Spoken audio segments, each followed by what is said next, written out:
করতে চাও আমাদের সঙ্গে লড়াই করে তোমাকে জিতে তোমাকে পানি বের করতে হবে, নচেত তোমাকে আমি জঞ্জালের পানি বের করতে দেব না। এদিকে বন্ধুগণ করে বংশের দুষ্ট লোকের দুষ্ট কথা শুনে হযরত আব্দুল মুত্তালিব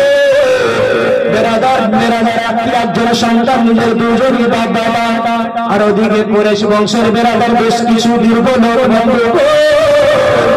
লড়াই চালু হয়ে গেল। জঙ্গের গানে মুসলমান আল্লাহ যাবে বাঁচাবে, তার প্রতিবারের কোনো ক্ষমতা যাবে তাকে আঘাত দেবে মুসলমান, আল্লাহ যাকে বেরাদার মারবে দুনিয়ার কোনো শক্তি আছে তাকে বাঁচিয়ে নেবে। এদিকে বেরাদার আব্দুল মুত্তালিবের সঙ্গে তারা দুইজন বাপ বেরাদার দুইজন বাপে বংশের দুষ্ট লোকেরা